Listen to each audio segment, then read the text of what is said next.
Here's a front page headline that's catchy. Get lost, you rich so-and-so.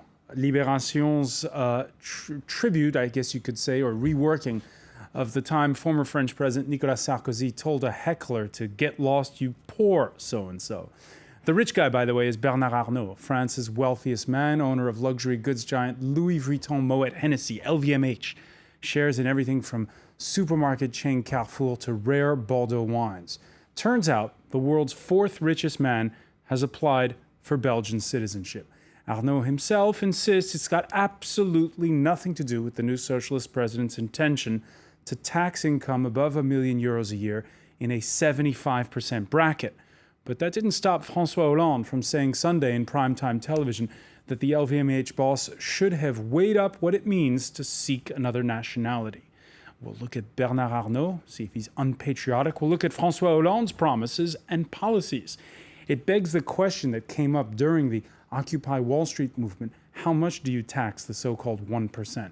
Today in the France 24 debate, the French and the rich. With us to talk about it, he's a regular columnist for The Guardian, Pierre Asqui, the founder of Rue 89, the online news website. Thank you for being with us. Mm-hmm. Also with us, Craig Kopitas of Quartz, the Atlantic business website. Thank you for being with us. Agnès Michel, economist at Terra Nova think tank. Thank you for being with us. Also, you're telling us a member of the Green Party in France, coalition part of the coalition with the ruling socialists in this country at this right now. And from London, let's welcome back Jan Randolph of IHS Global Insight. Thank you for joining us. The France 24 debate, where you can always weigh in on the conversation on Facebook and on Twitter. You can find us at François F24. And here's the latest news regarding that front page we showed you at the outset. Bernard Arnault putting out a statement Monday afternoon to say he has now, in view of the, quote, extreme violence and vulgarity of the front page of Libération, decided to, well, sue. Arnault, who over the weekend put out a statement saying, I am and will remain a tax resident in France. In this regard, I will, like all French people, fulfill my fiscal obligations, adding that the bid for dual nationality was linked to personal reasons and began several months ago. However, the mayor of the posh Brussels suburb of Uccle, I hope I pronounced it correctly, tells a different story. Here's what he told Belgian public broadcaster RTBF earlier in the day. All right, we'll hear what he had to say in a little while. Pierre Asqui, do you believe at face value what Bernard Arnault says when it's got absolutely nothing to do with dodging tax? I think no French citizen can believe him, on face value.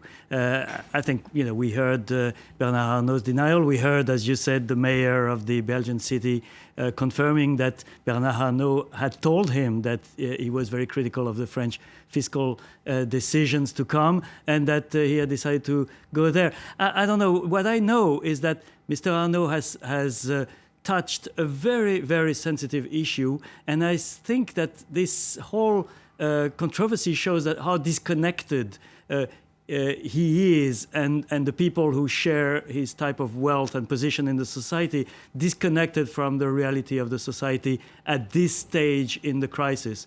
I think this idea that you change nationality, you change house according to your immediate interest, short-term interest, is something that is quite shocking for people who are losing their jobs, are in the middle of a tough situation. The president last night announced another 10 billion euro new taxes on French citizens as part of a 30 billion euro package of either tax increase or spending reductions.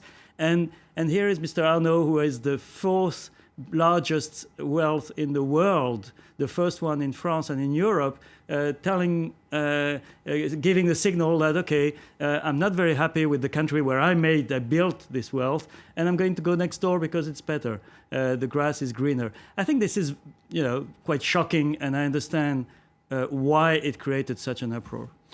Craig Kopitas, we had commented in the past when there was the Occupy Wall Street movement, there were events in London and other places. There wasn't much in that regards here in this country, but here there's huge uproar.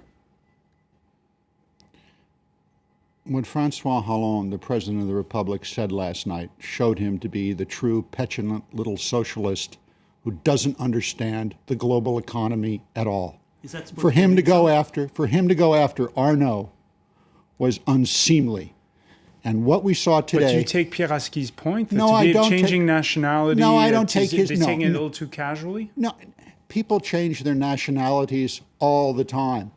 François Hollande and the socialists and their percussion section at Libération sound like something out of Robespierre and Danton, certainly the early days. You could go back and you could look it up. Listen, let's start with a very basic fact here. Every business decision in the world, whether it's Arnault who's making it or someone else, is based on two things and two things only: tax rates and interest rates. Arnault has discovered that the climate for growth in this country is not conducive, and he's decided to leave. If people want to heap opprobrium on him for that, fine, it's a free country. I'll support Libé's right to do that till my dying breath for a free press. However, France is losing jobs because of this. That's just clear. End of story with this discussion as far as I'm concerned.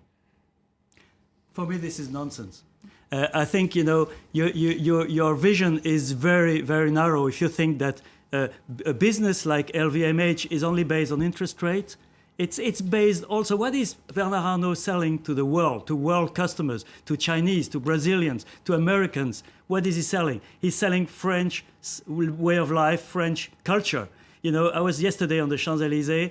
There is queuing outside Mr. Arnault's flagship store. Why? Because it's in the middle of Paris, which is the capital of the country that gets the You want to throw him in jail? Do you want to throw him in jail? I want him to understand the reality of the country. He does understand the reality of the country. No. What the government doesn't understand is that Arnault is in a position to create more jobs, and they're not letting him. That's the point you miss.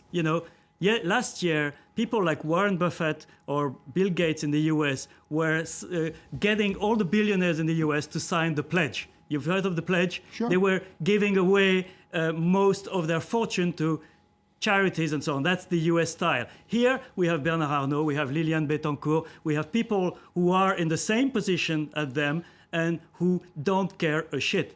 Sorry for the expression. And that's where it's becoming painful. I don't care about Mr. Arnault's wealth. I'm very happy that he's making a fortune selling bags that I will not buy. But that's not the problem. The problem is when you're in business, there's something called social responsibility. And Arnault has given more money to charity than you can count. He has numerous foundations. He pays his taxes in France. Kids, violinists on my street who want to borrow a Stradivarius, they go to Arnault and Arnault lends it to them for weeks on end. One might not like Bernard Arnault as a businessman or his capitalist policies. He's not Herbert Marcuse, for Christ's sake, and he certainly isn't Mitterrand. All right, and he's no Warren Buffett either. So what? Let's bring in Agnès Pichet here.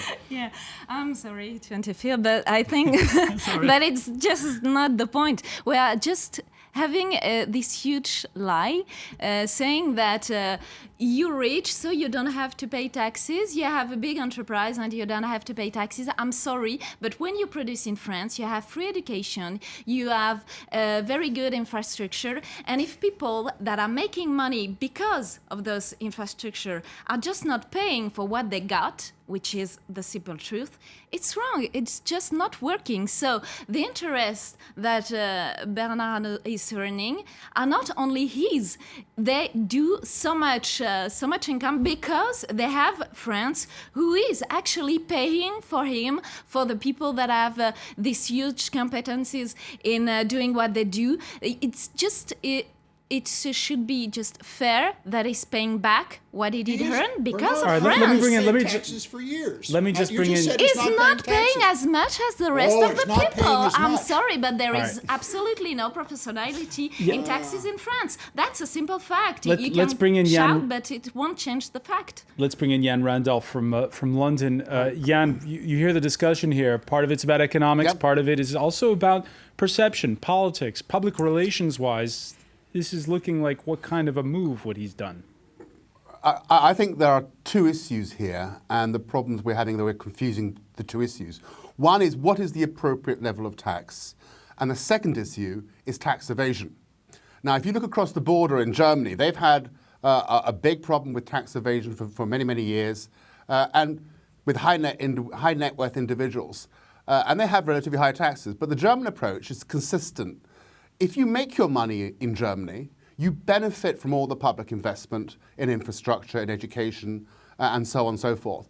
And your profits are derived part and parcel from the public investments that go through the high taxations.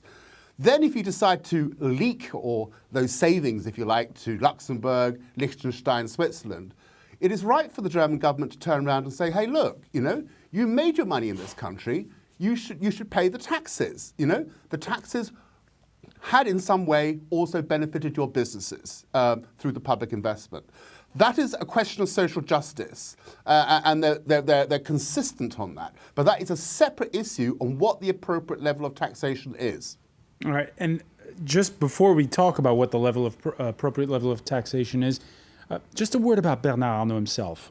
You were mentioning fourth richest man in the world, his fortune skyrocketing in the past decade. According to Forbes, he could soon pass Warren Buffett as the third richest man in the world. I think he's worth something like 41 billion euros. Is there a cultural thing in France where we have a problem with people who make a lot of money? That's a very, excuse me to say that, a very Anglo-Saxon vision of France. I don't. It's a question. Yes, but I don't see it that way. I don't have any problem with people who are making money as long as they take their share and their due share of the trouble of the country, because we are in trouble, And what is amazing me is that the decision that President Hollande has made about the 75% cut on all incomes above €1 million is for 2 years. That means, and these 2 years are the time that he is giving himself, probably very optimistically, to restore the economic engine of the country. So we're talking about people who are making large fortunes, who are probably not going even to see it in their daily life or capacity to enjoy life and to invest, of taking part in the national effort in a time of hardship. And at that moment, precise moment, saying, I'm going away, is such a signal that I don't think anyone in the country can understand. Look, Francois, it's complete nonsense. Last week, Libération had an article. The headline read, I'll do my translation, Youth of France, your destiny is elsewhere. Telling the youth of France to leave. This was an op-ed. Yeah, it was an op-ed, but it was There's a difference, as you know. Yeah, so this Anglo-Saxon viewpoint, which is the French knee-jerk reaction to every question that they don't like to answer or don't have a mechanical capacity to answer, is, oh, it's an Anglo-Saxon question. Well, here you have Libé, okay, an op-ed, albeit, telling the youth of France to get out of the country because it's not worth staying here. You have no future here. And what I'm saying is what Hollande did, his new economic policies, and what he said about Arnault last night is going to just increase the roar of the stampede. All you have to do is go to Miami, Florida, or London, England, or other places, and look at all the young French people there who are doing real well. It's a little bit different with Arnault because he did inherit his fortune. He made it bigger, but he did inherit. So what's bad about that? And it's the second time he's left the country. Yeah, I mean, he's a businessman. He's being charged with being unpatriotic.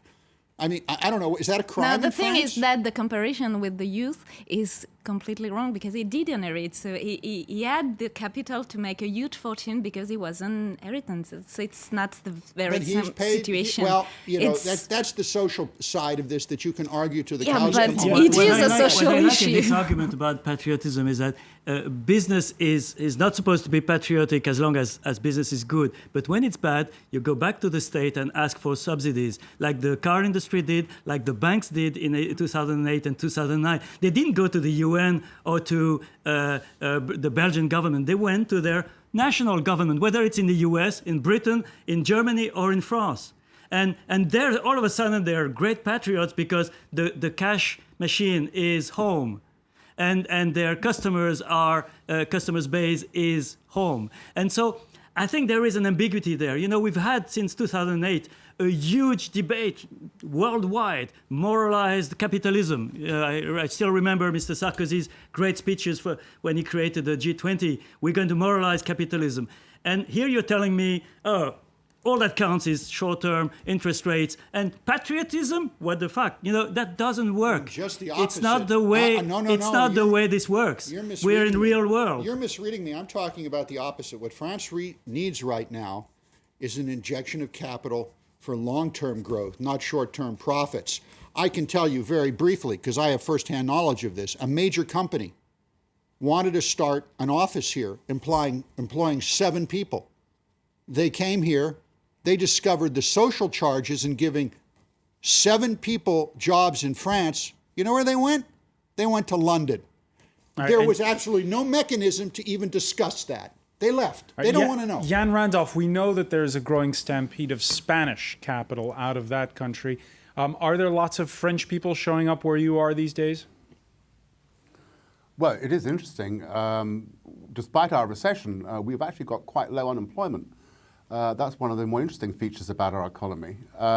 Yes, I mean, wherever you walk in London, cafes, businesses, there are always foreign voices, Spanish, Italian, occasionally French. We employ French people, we employ Spanish people, we employ people from Eastern Europe. We have an open labour market. It's relatively open to EU nationals and also others. It gives people who can't find a job, in their own locality, country, an opportunity to step on the ladder somewhere. I generally think that's a good thing. At the same time, we do also want social safety support measures where they are needed and where they're necessary. It does lead to a more vibrant economy. I think it has been one of the pluses, one of the few pluses actually of the UK economy. We have our own issues, of course, over reliance on property, financial services, and we need to improve our productivity, our exports, but they're very similar to the problems France faces, productivity issues, competitive issues globally. All right, well, when we come back, we're going to look at the issue now of how to fill the state coffers without scaring off entrepreneurs, as it were. Stay with us. It's the France 24 debate.